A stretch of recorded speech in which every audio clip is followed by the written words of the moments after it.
Guys আমার ক্যানটা আমি check দেবো এখন। আমার ক্যানটাতে কি কি ঝামেলা আছে। এটা কিন্তু খুব ভালো একটা সার্ভিসিং ক্যান ছিল, কিন্তু কাজ করতে করতে সে কিন্তু ড্যামেজ হয়ে গেছে। তো আমাদের যে সমস্যাগুলো এখন হয়েছে, মালগুলো আমরা রিপেয়ার করার জন্য পাঠাবো।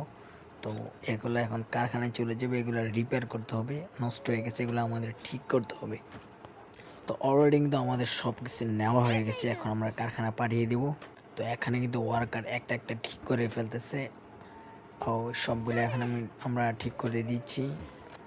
আস্তে আস্তে আমাদের কিন্তু ইঞ্জিনটা মোটামুটি ঠিক হয়ে গেছে। তো এখন আমরা তেল ভরবো, দেখি আমার গাড়িটা কি ইঞ্জিনটা আসলে কি ঠিক হয়েছে কিনা। ও নাইস, ঠিক হয়ে গেছে গাইস। এখন আমাদের আরেকটা ইঞ্জিন আছে, কারণ আমার এই ক্যানটা কিন্তু অলরেডি অনেকটা দামি একটা ক্যান।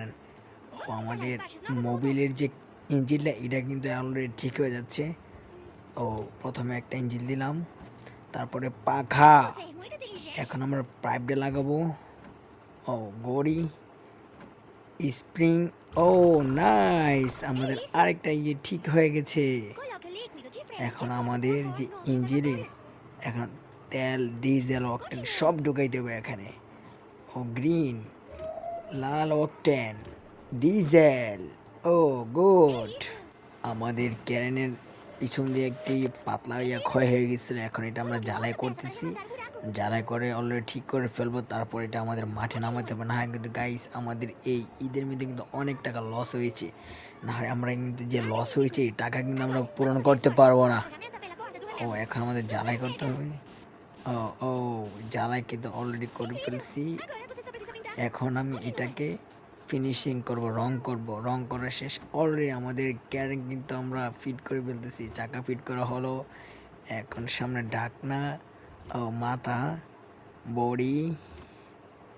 এখন ফাইনালি আমরা একটা ক্যারেনটাকে এরকম একটা লুক দেবো জানি একদম অস্থির হয়ে যায়। নাইস, সবুজ কালার লুকটা দিব, কারণ সবুজ কালার আমার খুবই পছন্দের একটা কালার। তোমাদের কিরকম পছন্দের কালার তা অবশ্যই কমেন্ট করে জানাইবা। ও নাইস নাইস, ভেরি গুড।